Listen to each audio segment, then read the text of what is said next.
ಇಂದೇ ಡೌನ್ಲೋಡ್ ಮಾಡಿ ಮತ್ತು ನಿಮ್ಮ ನೆಚ್ಚಿನ ಶೋಗಳನ್ನು ಆನಂದಿಸಿ.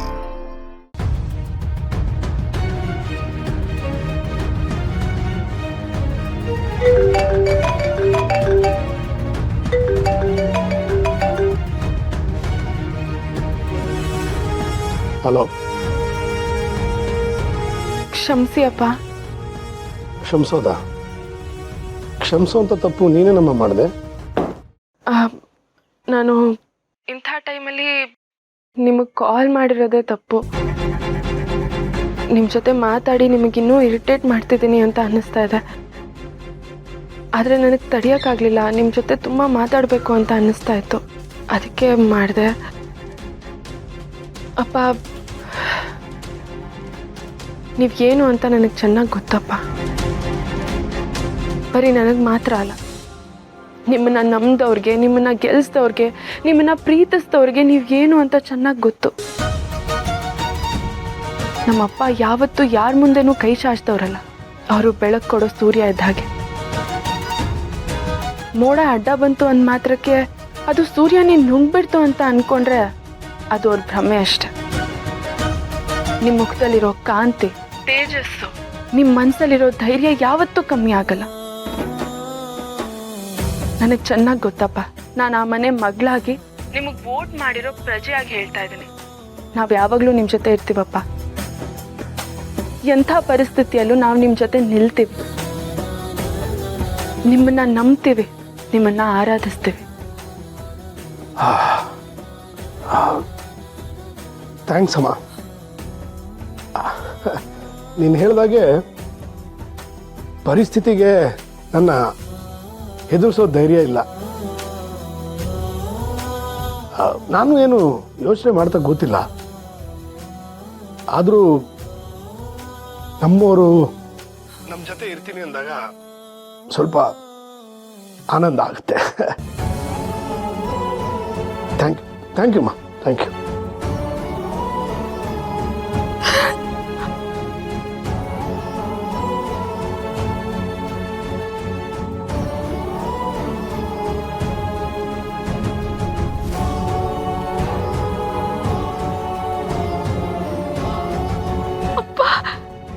ಅಪ್ಪ ನನ್ನನ್ನ ನಮ್ಮವರು ಅಂತ ಹೇಳಿದ್ರು.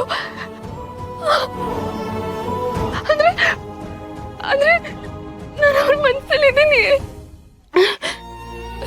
ನನ್ನ ಮಾತಿಂದ ಅಪ್ಪ ಕೋಪ ಮಾಡ್ಕೋತಾರೆ ಅಂತ ಅನ್ಕೊಂಡಿದ್ದೆ, ಆದ್ರೆ ಅವ್ರು ಸಮಾಧಾನ ಪಟ್ರು. ದೇವ್ರೆ, ಅಪ್ಪ ನನ್ನಿಂದ ದೂರ ಆಗಿಲ್ಲ ಅಂತ ಅನ್ನಿಸ್ತಾ ಇದೆ. ಅವ್ರ ಹಿಂದೆ ನನಗೇನೇನೋ ಹೇಳಿರ್ಬೋದು, ಆದ್ರೆ ಅವ್ರ ಮನಸ್ಸಲ್ಲಿ ನಾನಿರೋದಂತೂ ಸತ್ಯ. ಇನ್ನು ಅಮ್ಮ ನನಗೆ ಸಿಕ್ಬಿಟ್ರೆ ಈ ಪ್ರಪಂಚದಲ್ಲಿ ನನ್ಗಿಂತ ಅದೃಷ್ಟವಂತ ಇನ್ಯಾರೂ ಇರಲ್ಲ. ಎಲ್ಲಿದ್ಯಾ ಅಮ್ಮ ನೀನು? ರಾಜ್ಯದ ವಿದ್ಯಾಮಂತ್ರಿಗಳು ಲಂಚದ ಹಗರಣದಲ್ಲಿ ಸಿಲುಕಿದ್ದಾರೆ. ಶಿಸ್ತಿಗೆ, ಪ್ರಾಮಾಣಿಕತೆಗೆ ಹೆಸರುವಾಸಿಯಾಗಿದ್ದ ವೀರೇಂದ್ರ ಸರ್ ದೇಸಾಯಿ ಸರ್ ಅವರು ಕೋಟ್ಯಾಂತರ ರೂಪಾಯಿ ಲಂಚ ತೆಗೆದುಕೊಂಡಿದ್ದಾರೆ ಎಂಬ ಗಂಭೀರ ಆರೋಪಗಳು ಕೇಳಿಬರ್ತಾ ಇವೆ. ಅವರ ರಾಜಕೀಯ ನಡೆಯಲ್ಲಿ ಇದೇ ಮೊದಲ ಬಾರಿಗೆ ಕಪ್ಪು ಚುಕ್ಕೆ. ನೀವಿಷ್ಟೊಂದು ನಂಬ್ಕೊಂಡು ಸಂಪು ಕೂತ್ಬಿಟ್ರೆ ಮನೆಗೆ ಗರ ಬಡ್ದಂಗೆ ಆಗ್ಬಿಡುತ್ತೆ. ಸಮಾಧಾನ ಮಾಡ್ಕೊಳ್ಳಿ. ಅತ್ತೆ, ಈ ಮನೇಲಿ ಯಾರಾದ್ರೂ ಸಪ್ಪಗಿದ್ರೆ, ಯಾರಾದ್ರೂ ಬೇಜಾರಾಗಿದ್ರೆ ಅವ್ರಿಗೆ ಸಮಾಧಾನ ಮಾಡೋದಕ್ಕೆ ನೀವಿದ್ದೀರಾ. ತಾಯಿ ಪ್ರೀತಿ ತೋರಿಸ್ತೀರ. ಒಂದ್ ಮನೇಲಿ ಎಷ್ಟೇ ಕಷ್ಟಗಳಿದ್ರು ಆ ಮನೇಲಿ ಒಬ್ಬ ಗೃಹಿಣಿ ಇದ್ರೆ ಆ ಮನೆಗೆ ಎಷ್ಟೋ ಶಕ್ತಿ ಅಲ್ವಾ.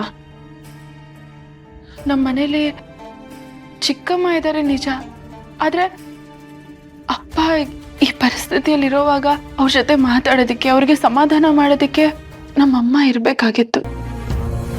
ಅಮ್ಮ ಇದ್ದಿದ್ರೆ ಹೀಗೆಲ್ಲ ಆಗ್ತಾ ಇರ್ಲಿಲ್ಲ. ಅಮ್ಮ ಹೀಗಾಗೋದಕ್ಕೆ ಬಿಡ್ತಾ ಇರ್ಲಿಲ್ಲ. ನಿಜ ಶ್ರಾವಣ್ಯಮ್ಮ, ನಿಮ್ಮ ತಾಯಿಯವ್ರ ಬಗ್ಗೆ ನಾನು ತುಂಬ ಕೇಳಿದ್ದೀನಿ. ಚಲವಂತೆ, ಏನು ಅನ್ಕೊಂತಾರೋ ಅದು ಮಾಡೋ ತನಕ ಬಿಡ್ತಿರ್ಲಿಲ್ವಂತೆ. ಎಂಥ ಕಷ್ಟ ಬಂದರೂ ಎದುರಿಸಿ ನಿಲ್ತಿದ್ರಂತೆ. ನಿಮ್ಮ ತಂದೆಯವರು ಈ ಪರಿಸ್ಥಿತಿಲಿರುವಾಗ ನಿಮ್ಮ ತಾಯಿ ಜೊತೆಗಿದ್ದಿದ್ರೆ ಚೆನ್ನಾಗಿರ್ತಿತ್ತು.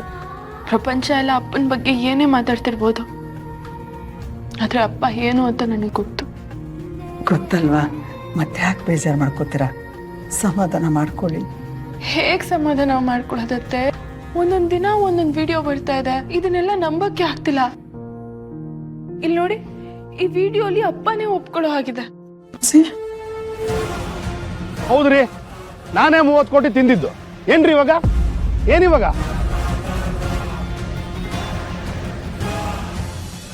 ರಾಜ್ಯದ ವಿದ್ಯಾಮಂತ್ರಿಗಳು ಲಂಚದ ಹಗರಣದಲ್ಲಿ ಸಿಲುಕಿದ್ದಾರೆ. ಶಿಸ್ತಿಗೆ ಪ್ರಾಮಾಣಿಕತೆಗೆ ಹೆಸರುವಾಸಿಯಾಗಿದ್ದ ವೀರೇಂದ್ರ ಸರ್ ದೇಸಾಯಿ ಸರ್ ಅವರು ಕೋಟ್ಯಾಂತರ ರೂಪಾಯಿ ಲಂಚ ತೆಗೆದುಕೊಂಡಿದ್ದಾರೆ ಎಂಬ ಗಂಭೀರ ಆರೋಪಗಳು ಕೇಳಿಬರ್ತಾ ಇವೆ. ಅವರ ರಾಜಕೀಯ ನಡೆಯಲ್ಲಿ ಇದೇ ಮೊದಲ ಬಾರಿಗೆ ಕಪ್ಪು ಚುಕ್ಕೆ. 30 ಕೋಟಿ ಹಗರಣ, ವಿದ್ಯಾಮಂತ್ರಿಗಳ ಜೇಬಿಗೆ ಕೋಟಿ ಕೋಟಿ ದುಡ್ಡು. ವರಲಕ್ಷ್ಮಿ, ಒಂದ್ ಲೋಟ ಬಿಸಿ ಬಿಸಿ ಹಾಲು ತಗೊಂಡ್ ಬಾ. 2 ಸ್ಪೂನ್ ಸಕ್ಕರೆ ಜಾಸ್ತಿ ಹಾಕೊಂಡ್ ತಗೊಂಡ್ ಬಾ. ಶ್ರೀವಲಿ, ಏನಮ್ಮ ಅದು? ನಿಮ್ಮಮ್ಮ ಅದು ಇಷ್ಟೊತ್ತಲ್ಲಿ ಹಾಲು ಕೇಳ್ತಿದ್ದಾಳೆ? ಅದೇ ನನ್ಗೂ ಗೊತ್ತಾಗ್ತಿಲ್ಲ ಅಪ್ಪ. ಅಲ್ಲ ಅಮ್ಮ, ಊಟ ಮಾಡೋ ಹೊತ್ತಲ್ಲಿ ಹಾಲ್ ಬೇಕು ಅಂತಿದ್ಯಾ? ಇರು ಹೇಳ್ತೀನಿ, ಹಾಲು ಬರ್ಲಿ. ಅತ್ತೆ, ಹಾಲ್ ತಗೋ. ಕೊಡು ಕೊಡು ಕೊಡು ಕೊಡು.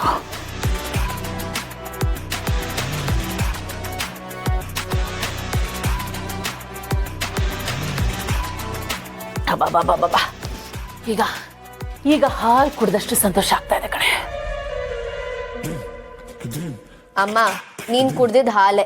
ಹಾಲ್ ಕುಡ್ದ ಸಂತೋಷ ಆಗದೆ ಇನ್ನೇನಾಗತ್ತೆ? ಅದ್ ಹಾಗಲ್ವೇ, ನಾನು ಮೊಬೈಲ್ ಅಲ್ಲಿ ಒಂದ್ ವಿಷಯ ನೋಡಿದೆ. ಅದನ್ನ ನೋಡಿದ್ಮೇಲೆ ಹಾಲು ಕುಡ್ದಷ್ಟು ಸಂತೋಷ ಆಯ್ತು. ನನ್ನನ್ನು ಎದುರು ಹಾಕೊಂಡವರು ಯಾರೋ ನೆಮ್ಮದಿಯಾಗಿರಕ್ಕಾಗಲ್ಲ. ಅವ್ರ ಜೀವನದಲ್ಲಿ ಏನಾದ್ರೂ ಒಂದು ರಾಧ ಅಂತ ಆಗಿ ಅವ್ರ ಜೀವನ ಸರ್ವನಾಶ ಆಗೋಗುತ್ತೆ. ಅಮ್ಮ, ಈಗೇನ್ ಹೇಳ್ತಿದ್ಯಾ ನೀನು? ಯಾರ್ ನಿನ್ನ ಎದುರಾಕೊಂಡ್ರು? ಯಾರ್ ನಾಶ ಆಗ್ಬೇಕು? ಇನ್ಯಾರೇ ನನಗೆ ಈ ಜನ್ಮದಲ್ಲಿ ಶತ್ರುಗಳು ಅಂತಿರೋರು? ಆ ಸುಬ್ಬು ಮನೆಯವರು. ಸುಬ್ಬು ಮನೆಯವರು ಅಂತ ಯಾಕೆ ಹೇಳಿ? ನನ್ನ ಸೊಸೆ ಅನ್ನಿಸ್ಕೊಂಡಿದ್ದಾಳಲ್ಲ, ಇವಳು ಮನೆಯವರೇ ನನ್ನ ಶತ್ರುಗಳು. ಅತ್ತೆ, ದಯವಿಟ್ಟು ಹಾಗೆಲ್ಲ ಅನ್ಕೊಳ್ಬೇಡಿ ಅತ್ತೆ. ನಮ್ಮ ಮನೆಯವ್ರು ಯಾವತ್ತೂ ನಿಮ್ ಕೆಟ್ಟದ್ ಬಯಸೋರಲ್ಲ. ಆದ್ರೆ ನಾನು ನಿಮ್ ಮನೆಯವ್ರಿಗೆ ಕೆಟ್ಟದ್ದೇ ಬಯಸ್ತೀನಿ. ಆ ಶ್ರಾವಣಿ ಮಿನಿಸ್ಟ್ರು ಮಗಳು ಅಂತ ಮೆರಿತಿದ್ಲು.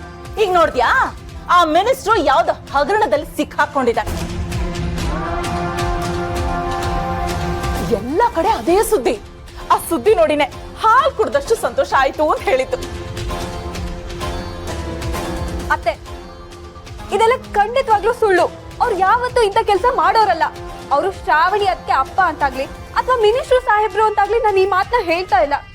ನಾನು ಚಿಕ್ಕವಳಿದ್ದಾಗಿಂದ ಅವ್ರನ್ನ ನೋಡ್ತಾ ಇದ್ದೀನಿ. ಅವ್ರ ಬಗ್ಗೆ ನನಗೆ ಗೊತ್ತು. ಅವರು ನಮ್ಮನೆಯವ್ರ ಪಾಲಿಗೆ ದೇವ್ರ ಇದ್ದಾಗೆ. ದಯವಿಟ್ಟು ಅವ್ರ ಬಗ್ಗೆ ಹೀಗೆಲ್ಲ ಮಾತಾಡ್ಬೇಡಿ ಅತ್ತೆ. ನಾನೇನೆ ಮಾತಾಡೋದು? ಜನ ಮಾತಾಡ್ತಾ ಇದ್ದಾರೆ. ಶ್ರಾವಣಿ ಸುಬ್ರಹ್ಮಣ್ಯ